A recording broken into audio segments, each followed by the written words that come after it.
Saya teringat kata Khalil Mash'al. Khalil Mash'al ni salah seorang pemimpin Hamas di Palestin.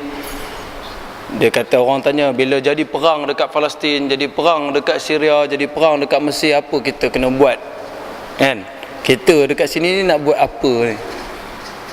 Nak pergi perang mana boleh kan? Tak ada kemampuan kita. Jadi apa kat sini kita nak buat? Tanya pada Khalid Mash'al. Dia kata, kamu boleh buat dua benda, dia kata. Yang pertama sekali, bangunkan ummah dekat kawasan kamu. Maksudnya didiklah manusia di kawasan kamu menjadi manusia yang baik, menjadi umat Islam yang baik. Itu yang pertama. Dan yang kedua, berdoa.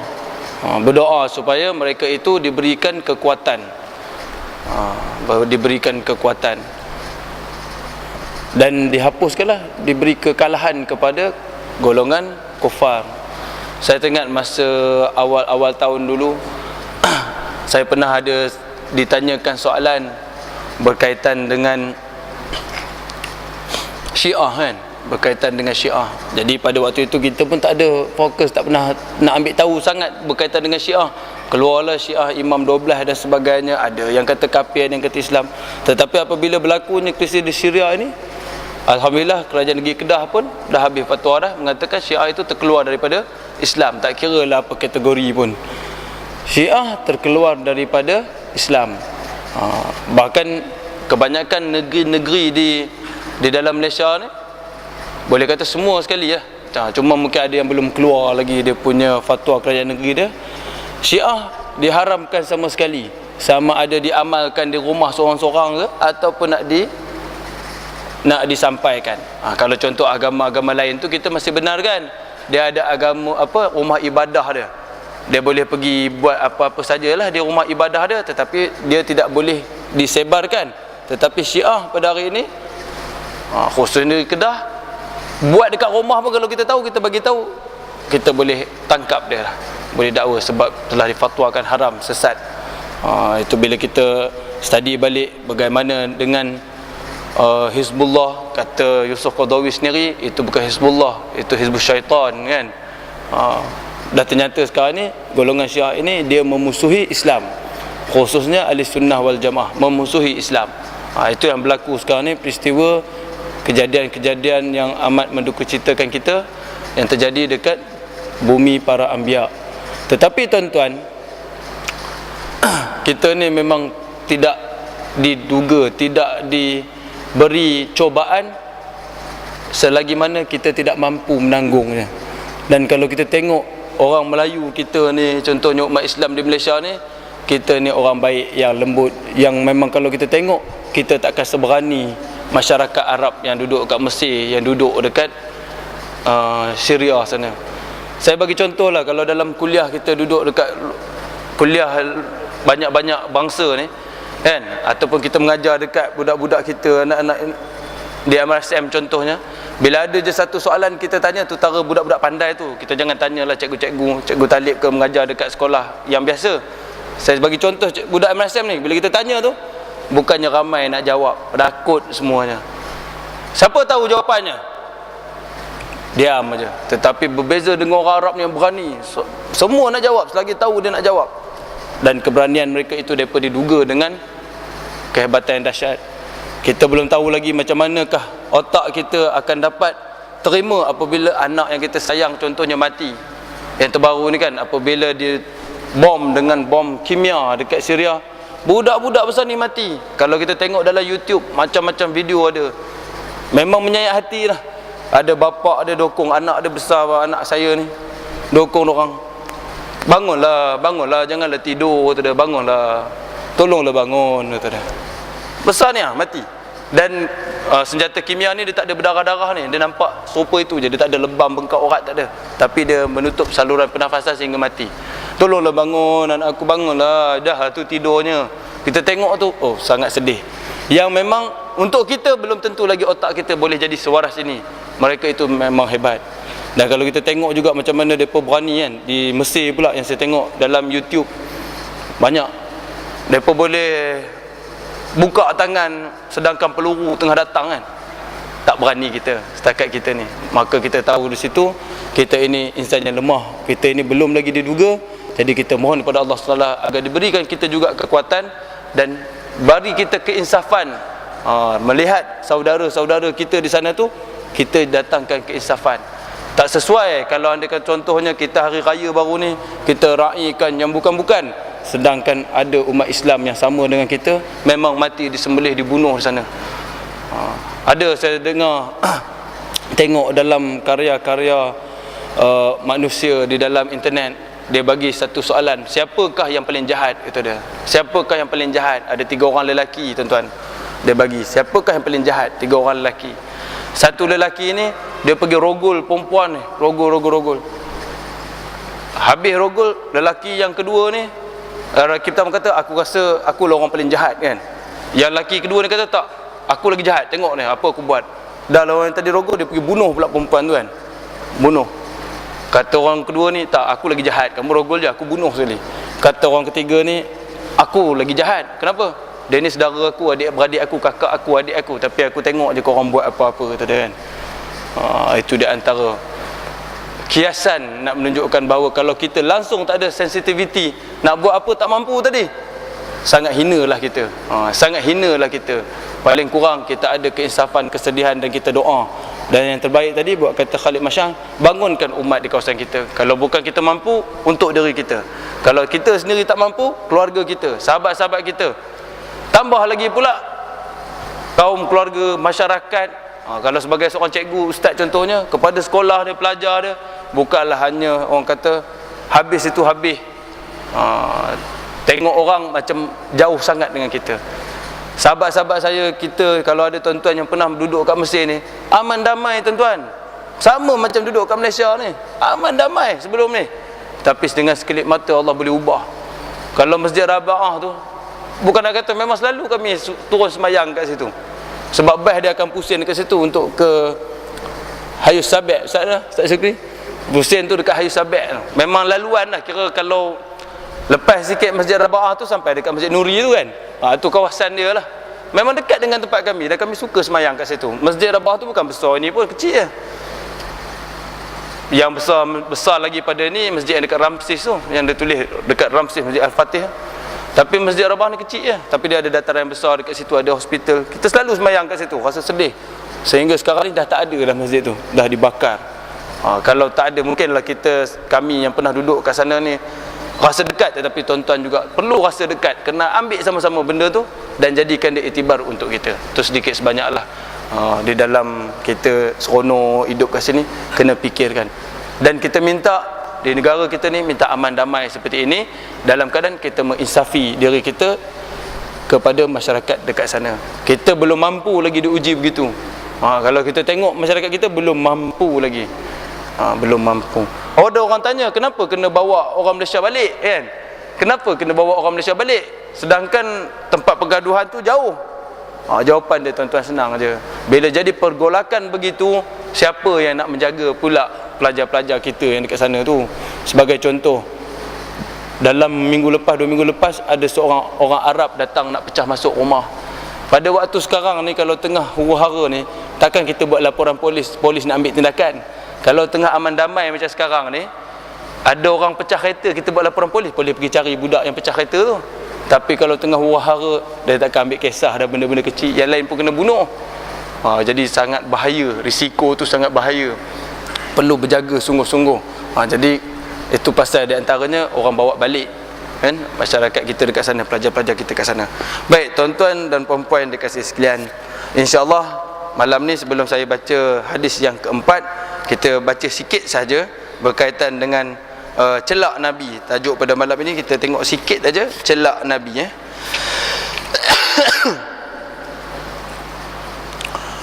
Baik, Ibnu Abbas melaporkan Rasulullah sallallahu alaihi wasallam bersabda, "Bercelaklah kalian dengan batu celak al-istimid kerana ia dapat mencerahkan penglihatan dan menumbuhkan bulu mata." Istimid ni ismid. Kalau dalam hadisnya iktahilu bil ismid. Ismid sa ni batu celak yang orang bawa balik Mekah tu, dan Nabi memang bercelak. Nabi bercelak tiap-tiap malam sebelum dia tidur, dia celak 3 kali. Batu celak tu ada yang kadang-kadang orang balik Mekah kan dia beli banyak sikit tu kan. yang tajam berupa peluru tu kan. Tu satu. Ataupun satu lagi yang serbuk yang telah dihancurkan, dia letak dalam bekas macam tembaga tu, ada kayu cucuk tu, itulah namanya batu celak ismid. Al-ismidi. Ismid ni sunnah Nabi pakai celak setiap malam sebelum tidur. Setiap malam sebelum Nabi tidur je, ambil celak tu, sapu 3 kali belah kanan, 3 kali belah kiri, kemudian Nabi tidur. Nabi kata, bercelaklah kamu kerana dia dapat menerangi mata kamu dan juga menambah lebatkan bulu mata. Itu hadis Nabi. Macam saya kata, sekarang ni propaganda, bila nak tunjuk dalam TV, nak jadikan orang tu jahat duduk masjid, orang yang jahat busuk hati ni mesti pakai celaknya tebal-tebal kan. Itu di antara kejahatan untuk menipu sebenarnya tuan-tuan. Menghina orang yang pakai serban, pakai celak tebal-tebal. Kalau dalam TV dia tunjuk itulah orang yang jahat. Orang yang baik ni yang pakai songkok elok-elok, pakai baju Melayu, pakai kain plekat tu je. Itu orang yang tak ekstrim. Itu benda-benda yang propaganda jahat. Pakai serban, pakai tutup ni menunjukkan itu orang ekstrim. Kan dalam TV cerita-cerita sekarang ni, itu semua jahat. Ada satu cerita tu saya tengok, hero tu saya minat. Tiba-tiba ada seorang sahabat saya kata, aku tak suka dengan hero ni. Kenapa? Saya tak nak sebutlah nama hero tu kan. Kenapa? Dia ni selalu membuat berlakon filem yang menjatuhkan imej Islam. Dia selalu berlakon jadi hero yang menjatuhkan imej Islam. Tak kira lah dia pandai bersilat ke apa, tapi selalu begitu katanya. Jadi dia tak suka hero ni, walaupun hero dia pandai berlakon. Maksudnya ada orang yang memang tersensitif dengan benda itu, tapi ada orang yang buat tak tahu, duk tengok saja. Itu yang kita perlu ambil berat. Baik, tuan-tuan dan puan-puan yang dikasihi sekalian, masuklah kita pada tajuk yang betulnya pada malam ini, iaitulah hadis yang keempat daripada hadis 40 hadis akhir zaman. Kalau yang sebelum ni, seluruh dunia datang mengerumuni dunia Islam, macam yang sekarang ni lah, seperti lauk kan. Nabi kata seperti makanan. Tu hadis yang kita baca sebelum ni. Baik, hadis yang keempat, Bismillahirrahmanirrahim. An Abdullah bin Amrin bin As yaqulu sami'tu Rasulullah sallallahu alaihi wasallam yaqulu innallaha la yaqbidul ilma yantazi'uhu minan nas walakin yaqbidul ilma biqabdil ulama hatta idza lam yatruk aliman ittakhadha an-nasu ru'usan juhalan fasu'ilu fa'aftau bighairi ilmin fadallu wa dallu. Rawahul Muslim. Artinya, daripada Abdullah bin Amr bin Ash radhiyallahu an berkata, aku mendengar Rasulullah sallallahu alaihi wasallam bersabda bahawasanya Allah SWT tidak mencabut atau menghilangkan akan ilmu itu dengan sekaligus dari dada manusia. Allah takkan ambil ilmu daripada dada-dada kita ini sekaligus. Seorang itu pandai, tiba-tiba jadi bodoh. Tidak, kata Nabi. Allah takkan ambil ilmu sekaligus. Tetapi Allah SWT menghilangkan ilmu itu dengan mematikan alim ulama. Alim ulama, Allah ambil nyawanya, maka hilanglah ilmunya. Habislah kan? Melainkan kalau ditulis-tulis itu dapat juga kita baca. Tetapi manakah rujukan kita selepas itu dengan alim ulama? Kita tengok sini. Maka apabila sudah ketiadaan alim ulama, dah tak ada dah orang yang berilmu ini, orang ramai akan memilih orang-orang yang jahil sebagai pemimpin mereka. Nampak macam hebat, ni ambil sebagai ulama mereka pada waktu itu, pada akhir zaman nanti. Maka apabila pemimpin yang jahil itu pun ditanya, ada masalah tanya, maka mereka akan berfatwa tanpa ilmu pengetahuan. Keluarlah bermacam-macam fatwa sedangkan tak ada ilmu pengetahuan. Dan ada juga sebab-sebab yang lain. Mereka akan berfatwa tanpa ilmu pengetahuan. Mereka sesat dan menyesatkan orang lain. Dah lah sesat pula pada orang lain. Saya nak ambil dekat sini tuan-tuan, ciri-ciri ulama yang fasik. Ulama-ulama yang termasukkan dalam ni tadi, bila dah tak ada ulama-ulama dalam dunia ni, dah kurang dah. Dalam dunia ini tuan-tuan, pada hakikatnya sekarang ini ulama masih banyak. Ulama masih banyak. Tahun 2000, saya balik mesti tahun 2004. Kebetulan duduk dekat sini kita tak nampak sangat kan. Duduk dekat Malaysia ni yang kita nampak datuk-datuk mufti begitu saja. Tuan-tuan imam yang tak adalah terkenal pun satu dunia. yang terkenal satu dunia ni, bukan saya nak kata pula tuan-tuan, walaupun saya duduk dekat Mesir tu dulu, ulama-ulama yang terkenal di Malaysia ni sampai ke dunia, walaupun di Mesir tu saya boleh sebut dekat Malaysia ni lebih kurang 3-4 orang saja tuan-tuan, yang orang Arab pun kenal. Di antaranya lah yang baru mati ni, Ahmad Muhammadi tu satu, yang kedua Nek Aziz, yang ketiga yang mati juga tu Mufti Selangor tu, Ishaq Bahrum. Yang bila kita tanya, orang-orang Arab ni pun kenal. Ulama-ulama mereka tahu itu ulama di Malaysia. Kalau ulama dekat Indonesia ada 2-3-4 orang juga yang mereka kenal. Di antaranya yang muda tu Ustaz Nuruddin Al-Makki tu. Yang Arab pun kenal walaupun masa tu dia muda. Tapi kalau di Malaysia ni pun tuan-tuan, kalau saya sebutkan 3-4 orang tu tadi, 2 orang dah tak ada dah. 2 orang dah tak ada dah.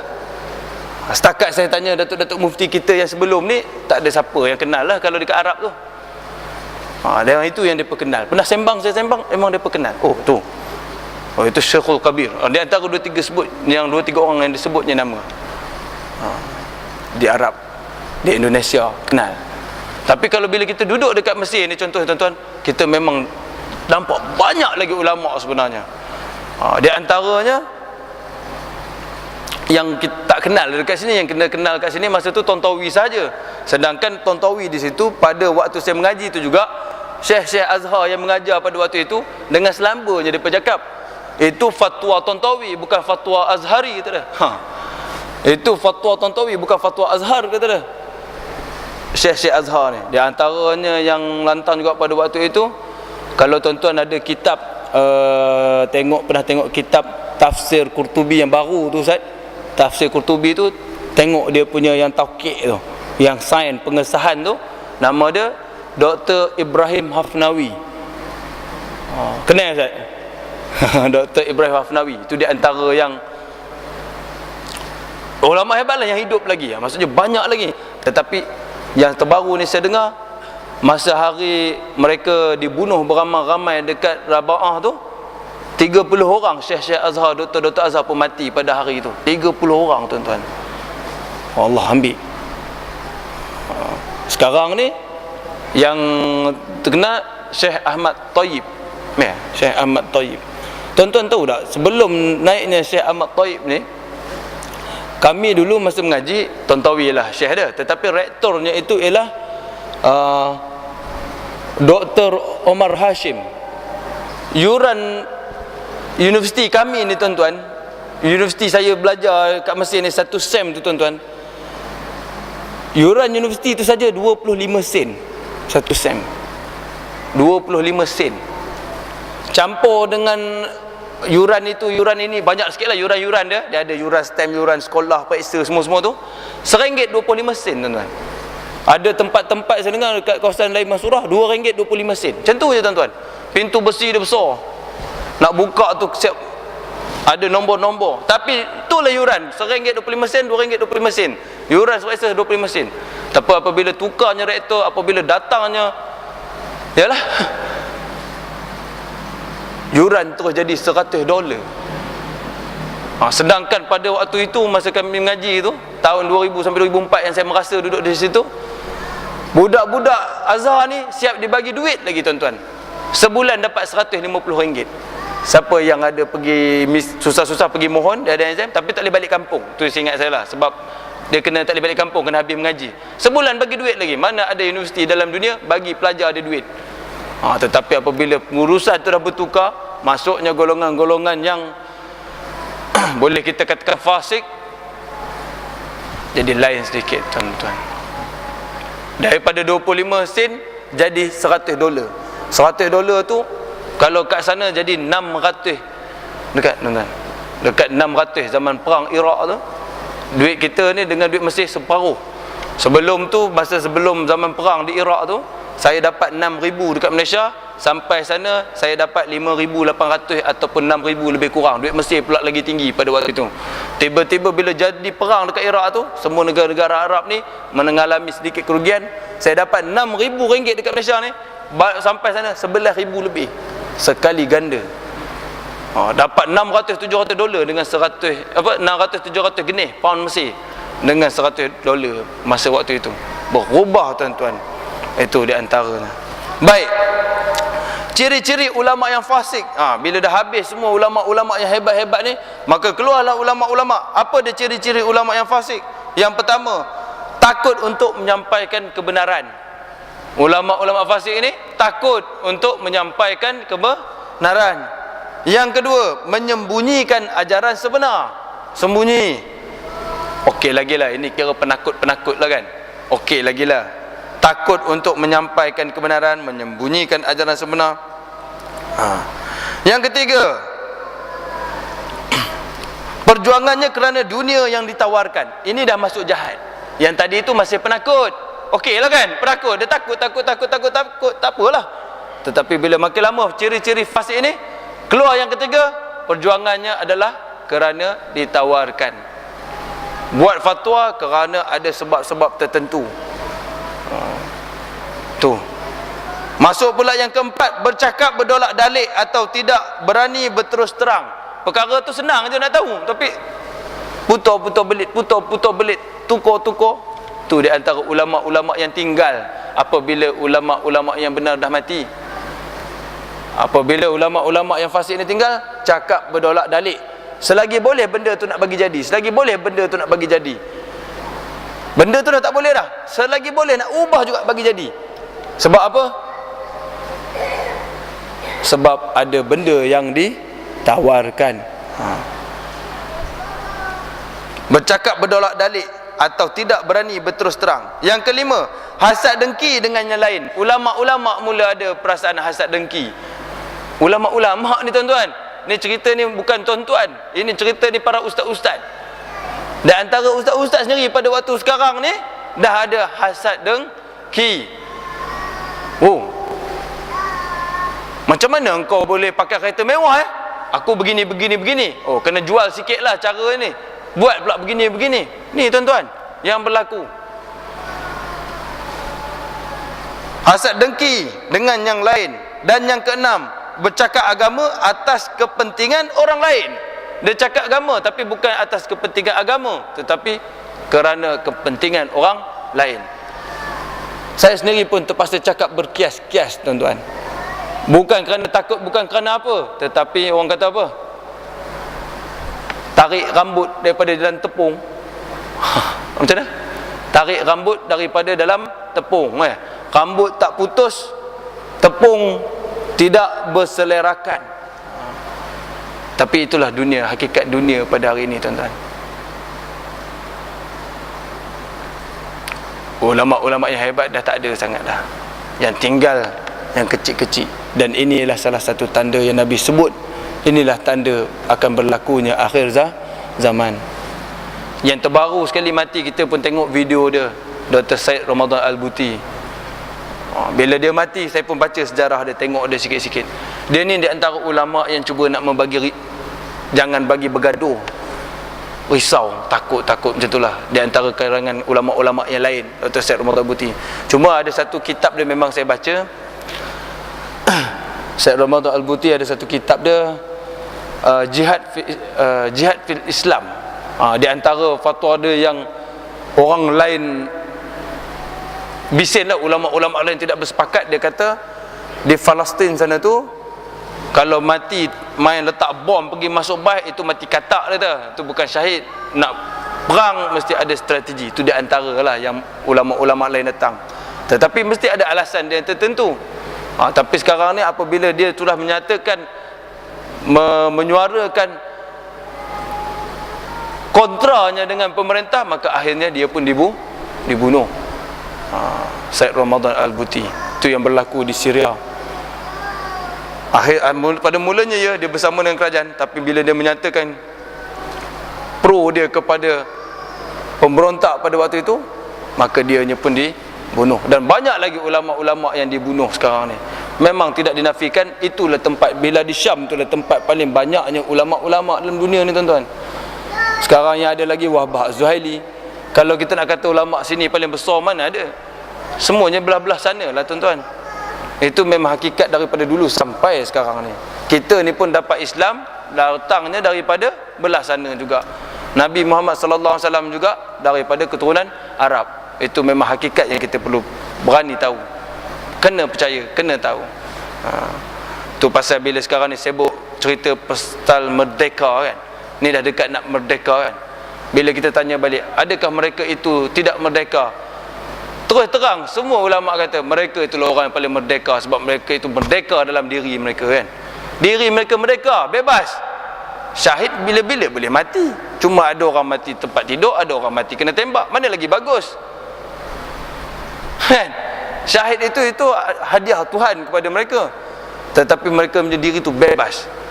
Saya tanya baru ni pada pelajar-pelajar, adakah ni pakcik-pakcik yang mungkin berusia daripada saya, adakah pakcik-pakcik akan tuntut merdeka dekat dalam negara Malaysia ni contohnya, akan tuntut merdeka andai kata lah yang menjajah kita sekarang ni ialah empire Rasulullah sallallahu alaihi wasallam? Adakah? Kami tak nak bangsa Arab Muhammad menjajah kami. Adakah kita akan letak spanduk begitu tuan-tuan?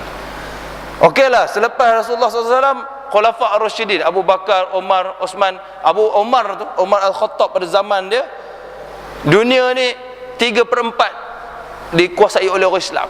Katalah pada waktu sekarang ni Omar Al-Khattab tu yang jadi khalifah Islam, kita baca khutbah sebut nama Omar Al-Khattab, agak tuan-tuan nak letak spanduk ke? Keluar kamu daripada sini Amru bin Al-Ash,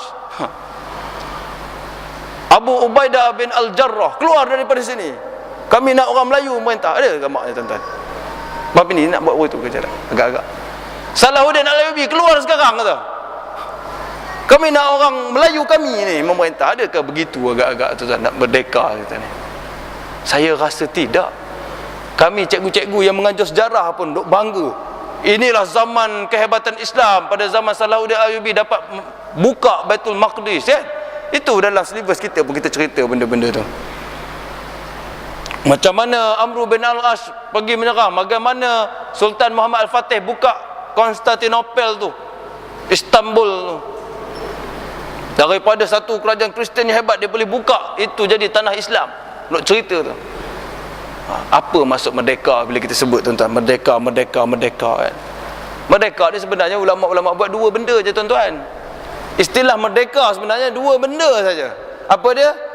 Bebas untuk melakukan kebaikan. Tu yang pertama. Bebas untuk melakukan kebaikan. Kita nak semayang tak ada siapa kacau. Kita nak buat baik tak ada siapa kacau. Kita nak tutup aurat tak ada siapa kacau. Maka itu pertama kita merdeka. Tapi baru separuh. Yang separuh lagi terhalang untuk kita buat kejahatan. Baru merdeka betul. 100%. Nak minum arak tak boleh, terhalang. Nak buat tapi terhalang. Okey, merdeka kamu. Nak keluar dengan perempuan yang bukan muhrim, terhalang. Itu baru merdeka. Tapi kalau semua benda pula kita boleh buat, itu namanya bukan merdeka tuan-tuan. Kalau nak semayang pun kena tahan, tu lagi tak merdeka lah. Dua benda lama kata. Pertama, bebas untuk kita melakukan kebaikan. Buat apa benda kebaikan, tidak ada siapa menghalang. Okey, kamu merdeka. Nak laksanakan syariat dalam rumah tangga kamu, okey, kamu merdeka. Separuh. Nak buat kejahatan, terhalang, kamu merdeka 100%. Aku sebenarnya nak buka aurat ni, tapi undang-undang tidak membenarkan. Sekolah sekarang ni wajib pergi sekolah kena pakai tudung. Maka dia merdeka. Dia nak buat jahat tak boleh. Apa sajalah. Nak buka puasa di khalayak ramai ni, oh nanti orang tangkap, maka dia akan merdeka. Dan merdeka ini satunya pada diri sendiri, dan satu lagi pada negara kita lah. Tuan-tuan fikirlah, merdeka ataupun tidak. Kalau boleh buat jahat sesuka hati, baru separuh saja merdeka. Dan tuan-tuan kena ingat tuan-tuan, dalam Islam ni, dia tidak ada istilah separuh. Dia bukan matematik je cikgu Talib kan? Matematik dia ada istilah dia. Matematik 5 tolak 1, jawapan dia 4 tu tak? Dia takkan jadi 3. 5 tolak 1 mesti 4. Tu matematik tepat. Kalau yang kita pernah belajar juga, kalau siapa ni fizik fizik, dia beza juga kiraan dia. 1 campur 1 campur 2 campur 4, jawapannya jadi 1. Contoh saya bagi, 1 tekoi campur dengan 4 cawan, campur dengan 4 lapik pada cawan tu, dia jadi satu seks. Sama dengan satu seks kan. Suami campur satu isteri, jawapan dia satu kan. Sepasang suami isteri tak? Sepasang suami isteri campur 5 orang anak, campur 2 tok wan. Yalah tok belah isteri tu. Campur 2 tok. Jadi jawapan dia apa? Sebuah keluarga. Tapi dalam Islam dia tak ada separuh-separuh tuan-tuan.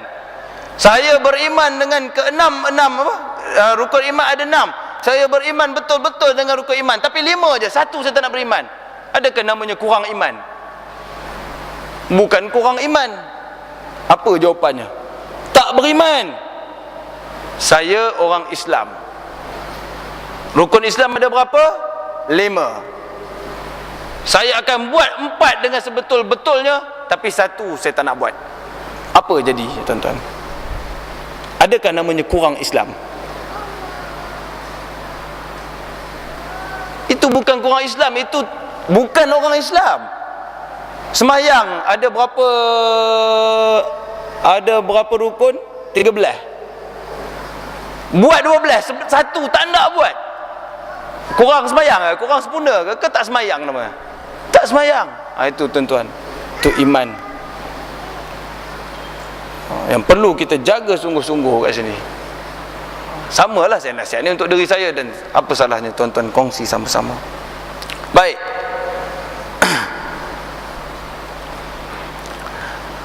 Keterangan. Sekarang ini alim ulama sudah berkurangan. Satu demi satu pergi meninggalkan kita. Kalau peribahasa Melayu mengatakan patah tumbuh hilang berganti, peribahasa ini tidak tepat berlaku kepada alim ulama kita. Mereka patah payah tumbuh dan hilang payah berganti. Sampailah suatu saat nanti permukaan bumi ini akan kosong dari ulama. Maka pada masa itu sudah tidak bererti lagi kehidupan di dunia ini. Alam penuh dengan kesesatan. Manusia telah kehilangan nilai dan pegangan hidup. Sebenarnya alim ulama lah yang memberikan makna dan erti pada kehidupan manusia di permukaan bumi ini. Maka apabila telah pupus alim ulama, hilanglah segala sesuatu yang bernilai. Mungkin sebahagian orang tidak berasa, tidak terasa benda itu, tetapi setengah orang memang sangat-sangat terasa. Di mana kita nak rujuk tuan-tuan? Kalau tidak ada ahli ulama, takkan nak pakai hentam saja buat sendiri. Hidup dalam dunia yang sementara ni. Tuan-tuan yang agak-agak dah berusia, saya yang muda ni pun baru saya sedar diri tuan-tuan. Baru juga lagi lah saya sedar diri. Rupanya saya rasa, oi, aku yang muda ingat ni pun dah tua juga rupanya. 2 hari lepas, kami dekat MRSM sembelih lembu 2 ekor buat akikah sambil ada program. Sembelih lembu, daging-daging tu ada buat kari lah, buat masak kurma. Tapi yang tulang tu tuan-tuan, buat sup. Makan tengah hari tu saya ambil gearbox. Siap pakai straw. Kawan-kawan beritahu, ustaz, jangan ustaz. Tak lah, saya kata. Memang betul pun selama hari ni saya makan selamba je dengan kawarek lah, kaki lembu, kaki kambing, saya makan banyak lah. Saya kata tak apa, saya tahan. Saya tak ada masalah, saya tahan. Memang betul tuan-tuan, saya aktif main, saya boleh main badminton 24 jam ke mak lah. Kuat aja. Makan. Bukan belagak, tapi memang rasa sihat, kita sihat. Saya tak ada masalah kecil manis, boleh makan cekelat banyak mana pun. Makan lembu tadi selamba ya, minum sup lembu. Makan, minum tadi. Balik rumah tuan-tuan, pukul 3 petang, berpusing. Uish. Masuk bilik rasa panas, saya buka aircon rasa sejuk. Orang rumah saya kata, abang sebenarnya dah tua bang. Iya ke? Saya duk panggil orang lain abang, kakak lagi kan. Pergi kedai mana panggil adik, duk panggil kakak. Bang, semua duk panggil abang, terasa muda kan. Tengok cermin tuan-tuan, baru saya nampak kira-kira ada 10 lek dah uban rupanya. Tu tara 30 lebih tu. Ada uban dah rupanya, baru tu perasan. Bagus juga saya makan korban sana, baru sedar, uish, tua juga dah rupanya. Itu tara saya tuan-tuan. Kalau tuan-tuan tak rasa tua lagi, wallahualam lah. Kalau tuan-tuan rasa muda sepanjang zaman, saya no comment lah di situ. No comment lah. Saya ingat ada satu khutbah saya pernah baca. Di akhir di padang mahsyar nanti, di antara salah seorang yang akan mendapat naungan daripada Allah SWT, orang muda yang hatinya baik sentiasa ingat di masjid. Kenapa dia kata orang muda? Sebab dia kata kalau orang tua kita tak heran, bahkan kita heran orang tua yang tak pergi masjid. Orang tua tak pergi masjid kita heran katanya. Tapi kalau pergi masjid normal lah, dah nak menyimpan amal ibadah kan. Tapi kalau orang muda hebat pergi masjid, ini yang kita heran sebab umur ni dia rasa panjang lagi. Itu tuan-tuan. Habis dah berzikir nak. Okey, biarlah dia berzikir tu. Saya sambung sikit lagi tuan-tuan. Jadi penat daripada demam semalam tu sebenarnya terbawa-bawa, baru kita sedar. Dan saya pun baru perasan bila saya main badminton dah sekarang ni contohnya, saya terpaksa dah pakai guard dekat lutut tu. Dah tua tuan-tuan. Dah rasa dah. Tu saya yang baru usia 30 lebih. Kalau pakcik-pakcik, tok-tok wan ni, sama-samalah kita insafi.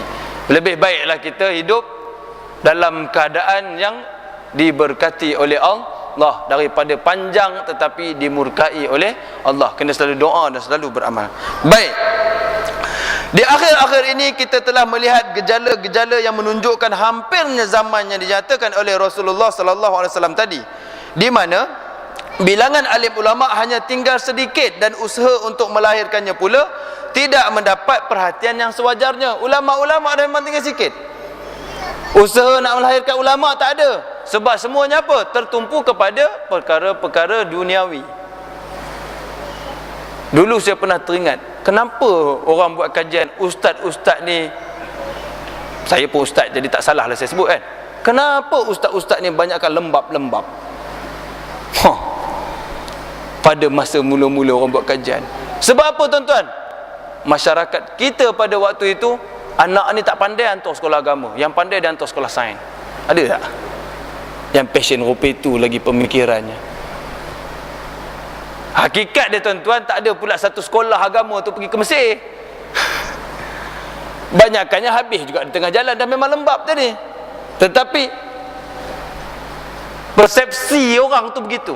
Anak ni tak pandai, hantar ke sekolah agama. Sebab apa? Itu pilihan yang sepatutnya. Dah dia tak pandai nak mengaji apa-apa, hantar je lah sekolah agama, paling kurang dia kena Islam. Kenapa tidak anak yang betul-betul pandai lah hantar sekolah agama? Dia boleh jadi juga engineer, dia tak jadi masalah. Dia boleh juga jadi doktor, dan dia tu menjadi seorang engineer yang baik. Tuan-tuan bayangkan kalaulah dia sebagai seorang pegawai-pegawai besar kerajaan tetapi mempunyai nilai yang sangat rendah, rasuah contohnya,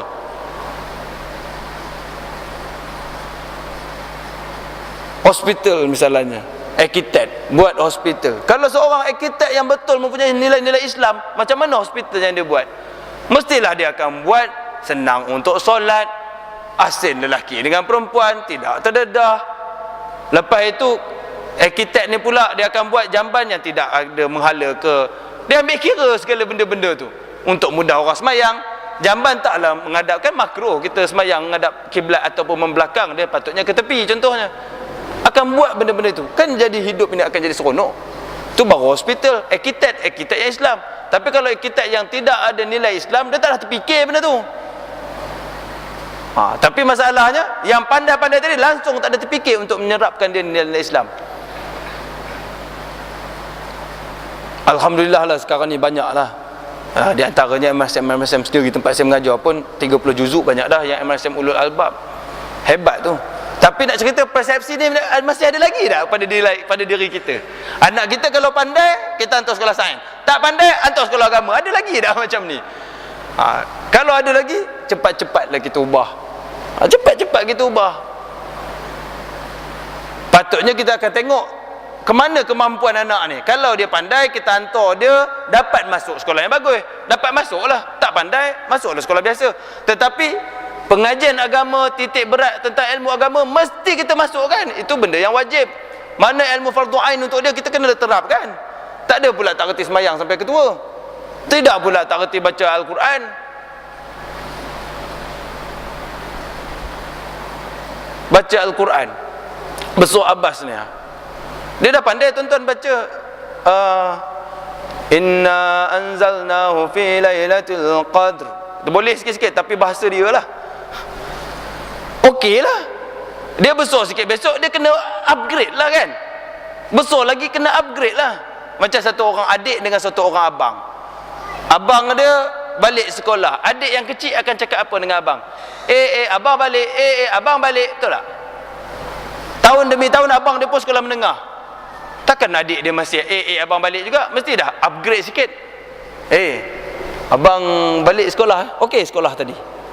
Abang dia pun dah masuk universiti, pergi luar negara. Balik-balik apa? Mesti upgrade lagi kan? Bang, tak ada hadiah apa-apa ke untuk adik?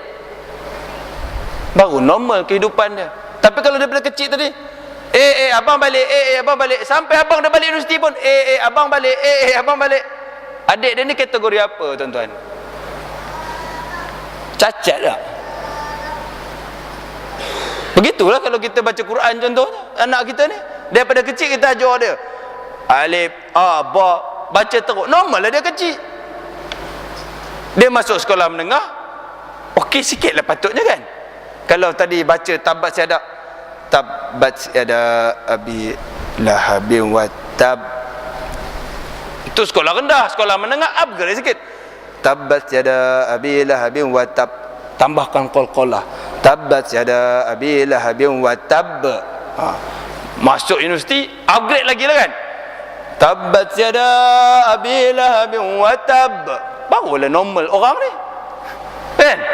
Tapi kalau daripada kecil sampai ketua, bacanya kopi tu juga cacat juga lah namanya kan. Tabat siada abi. Saya pernah satu kali, tuan-tuan, saya tadarus. Ada satu pakcik ni, dia baca tu, contohnya belakangnya matinya Huda kan, Hud, dia akan tambah Hud. Saya diam je. Lepas tu ada orang tua juga, kenapa ada dua bunyi? Pilihlah yang mana betul, katanya. Saya tiba-tiba rasa nak tergelak kan, tapi saya tahan. Dia baca Quran passion yang lama tu, resam imla'i tu, dia tak ada wakaf tau. Setiap muka surat dia tak ada wakaf, dia akan bersambungan. Baca, tiba-tiba dia pegang tu, dia kena selak cepat-cepat. Mam. Rupanya dia terselak 2 lay sekali. Mam, baca. Lepas tu yang tengah tasmid ni, tak ada tak jumpa tak ada. Sekali lagi, maaf, saya diam ni, tuan-tuan. Tahan gelak tau. Maaf, tak ada kau baca surah apa ni? Terselak 2, tuan-tuan. Saya tak tahan, tuan-tuan. Saya terus nak tergelak. Lepas tu ada orang tua juga, pergi turun bawah gelak. Saya pun turun gelak habis-habis kat bawah tu. Bukan dia marah, dia pun tahan gelak.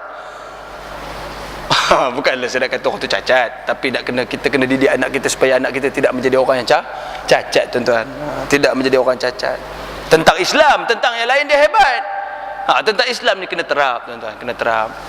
Sungguh-sungguh ni, saya pun ada anak, insya-Allah kita sama-sama kan. Diri kita sendirilah. Tapi kalau tuan-tuan yang tak sempat nak mengaji dulu, tak jadi salah kalau dah tua ni baru nak mengaji, tak jadi masalah. Jangan pula sekarang Ustaz Wan kata, sekarang aku nak mengaji dengan dia, aku cacat, aku ni apa Ustaz Wan ni kan. Ustaz tolong ajar saya kecil tak kerti, jangan kamu kata cacat. Tak ada, maksud saya ni ajaran kepada anak-anak kita. Kita perlu letakkan dia nilai-nilai agama. Saya ada satu persoalan baru ni, orang tanya kepada kita, apa hukum, katanya, satu orang anak ni, baru tadi 2-3 hari, baru hari ni ke malam ke macam tu lah, cikgu lah, saya sekarang ni kata nak mengislamkan balik anak saya ni. Saya terdengar ceramah, dia kata terdengar ceramah apa? Bila sebenarnya kita ni Islam tu dah? Betul juga kan? Bila sebenarnya kita ni Islam? Kita ni lahir-lahir dah Islam, tapi bila sebenarnya kita Islam? Bila masa kita mengucap? Orang pernah tanya, kalau yang duduk kalau negara yang mak ayahnya sekadar nama Islam tapi tidak pernah mengamalkan ajaran Islam, anaknya tu bila Islamnya? Semayang tidak, mengucap tidak, bila Islamnya? Tapi bila mati, urusan Islam kan? Bila Islamnya? Jadi katanya saya nak Islamkan balik lah persoalan tu. Walaupun hakikatnya, tuan-tuan, kita ni setiap hari ni, itu pasal kita kena mengucap 5 kali itu, satu hari 5 kali itu dalam semayang, dan sebelum tidur kita mengucap lagi. Sebab kita ni memang banyak kali boleh tersyirik. Ni lah semayang Isyak ni sekarang, habis semayang Isyak nak buat solat sunat ba'diyah Isyak kan, macam mana cara nak buat? Kata pakcik seorang ni, aku ni jahat sebenarnya. Orang-orang kawan-kawan aku ni tahu ni, aku ni nakal sikit. Sekarang aku nak buat ni, sekarang katanya nak tunjuk baik, malaslah buat.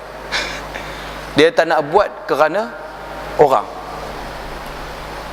Dia ni orang apa? Orang riak tu kan. Dia lah riak. Kenapa dia tak nak buat solat sunat badiah itu? Kerana orang. Dia tak nak buat kerana orang, nanti orang kata dia baik sangat. Dia ni orang yang riak. Habis semayang, yang orang kedua pula, aku ni malas nak buat solat badiah isyak ni, tapi kalau orang kata apa pula ni, teruk Pak Imam ni, lepas semayang tak buat badiah, kena buat jugalah. Semayang sunat pula kerana orang, apa hukum dia? Kita beribadah kerana Allah, beribadah kerana orang, apa hukum dia tuan-tuan? Syirik. Dah kena mengucap balik dah. Cara dia macam mana? Nak buat, tak nak buat, sudahlah perkara sunat. Setiap hari kita pun ada boleh tersasar begitu kan. Ini kan pula lah kita sehari tu bila saya sembang tu, betul, benda yang perlu kita ambil perhatian. Baik, di akhir-akhir ini kita telah melihat gejala-gejala yang menunjukkan hampirnya zaman yang dinyatakan oleh Rasulullah sallallahu alaihi wasallam tadi, di mana bilangan alim ulama hanya tinggal sedikit dan usaha untuk melahirkannya pula tidak mendapat perhatian yang sewajarnya. Pondok-pondok dan sekolah-sekolah agama kurang mendapat perhatian daripada cerdik pandai. Mereka banyak mengutamakan pengajian-pengajian di bidang urusan keduniaan yang dapat meraih keuntungan harta benda dunia. Itu yang mereka nampak. Hidup sekadar 30 tahun, 60 tahun, 70 tahun ni, belajar untuk hidup yang sementara ini, dunia yang fana ini, bukan nampak untuk yang di belakang sana. Pakcik, bila saya tengok diri saya baru 30 lebih ni pun dah rasa tua pakcik.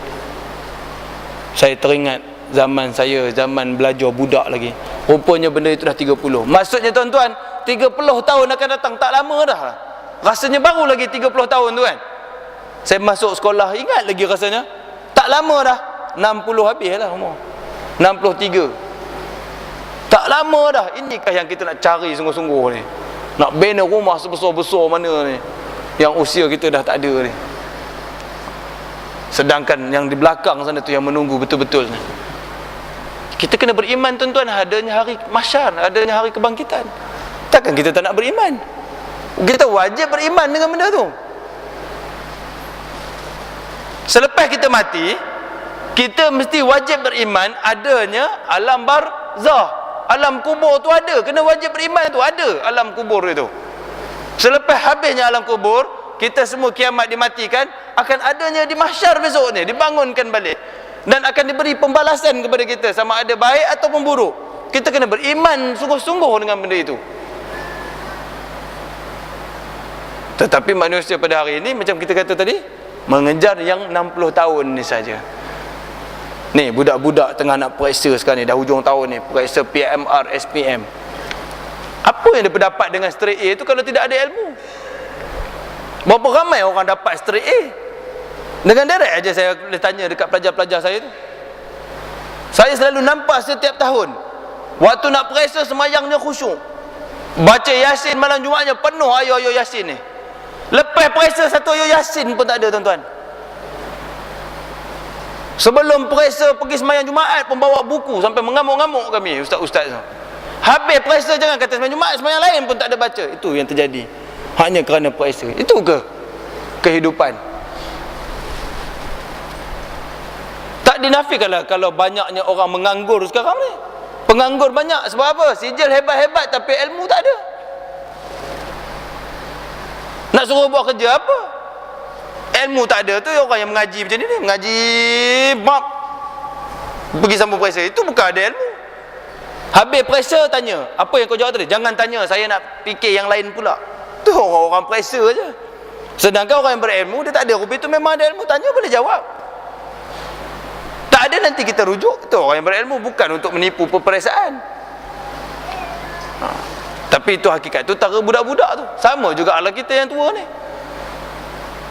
Kita nampak anak ni tuan-tuan, mak bapak pelajar-pelajar contohnya,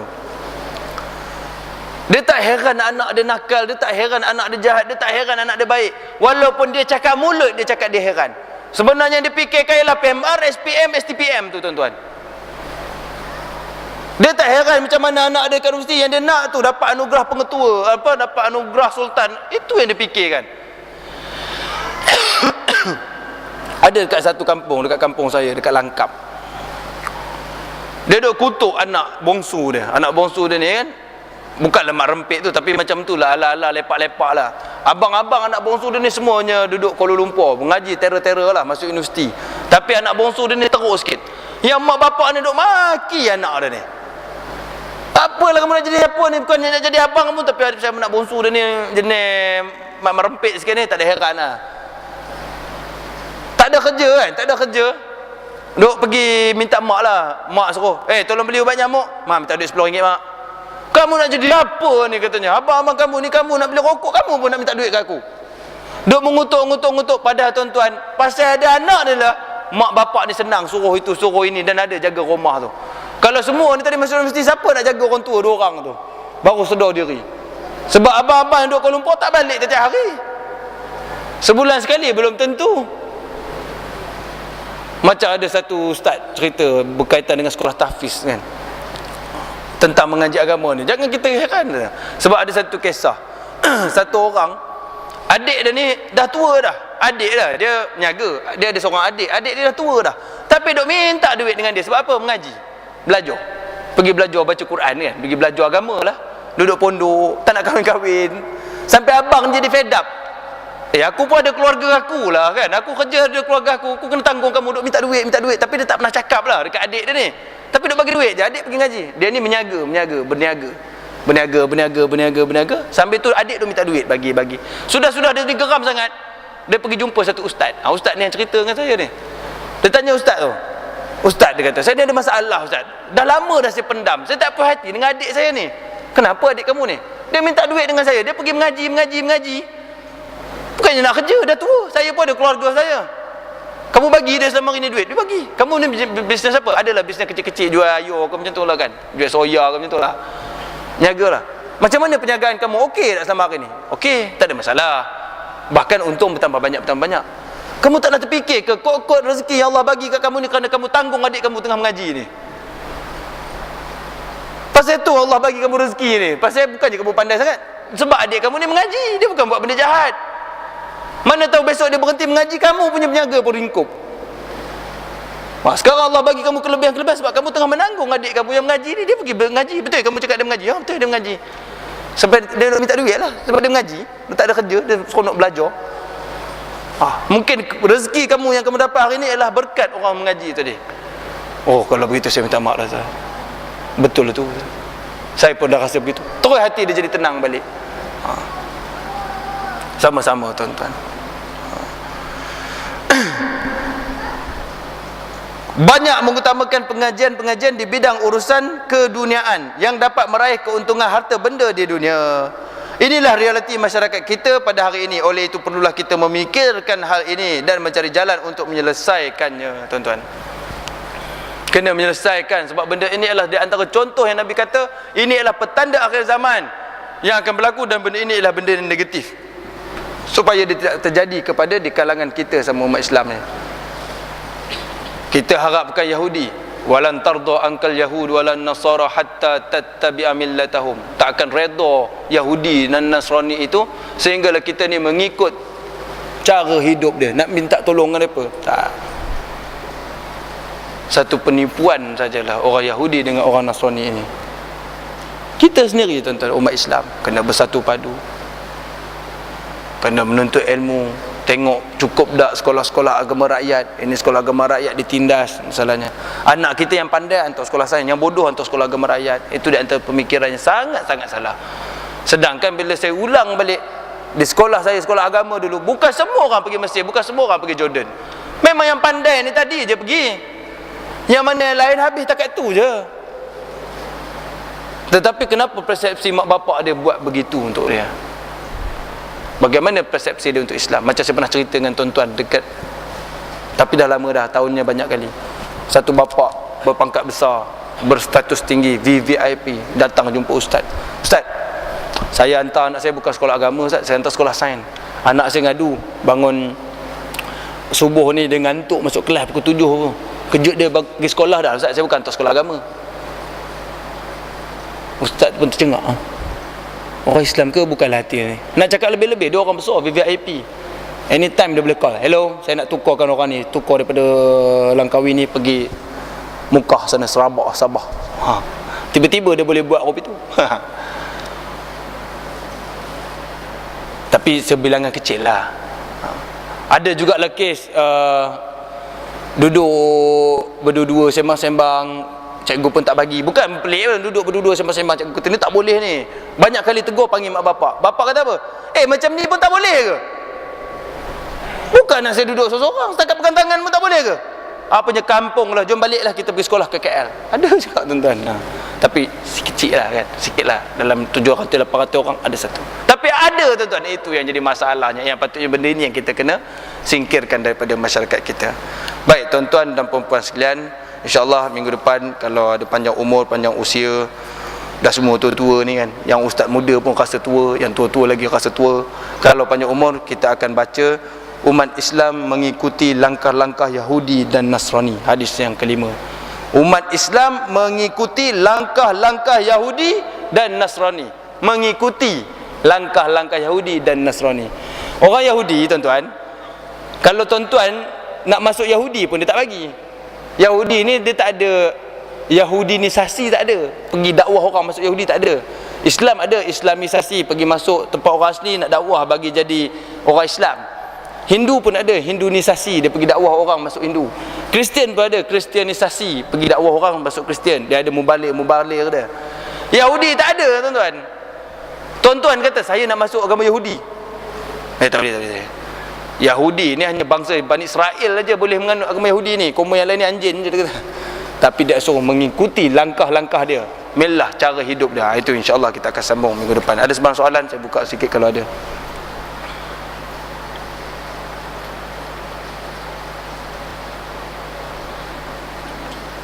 Bila tanya tengok jam tu fahamlah.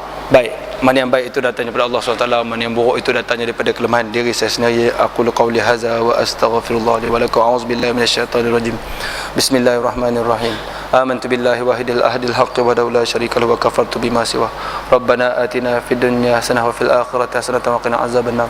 Wa sallallahu ala sayyidina Muhammad wa ala alihi wa sahbihi wa barik wa sallim. Alhamdulillah rabbil alamin. Taqabbalallahu minkum.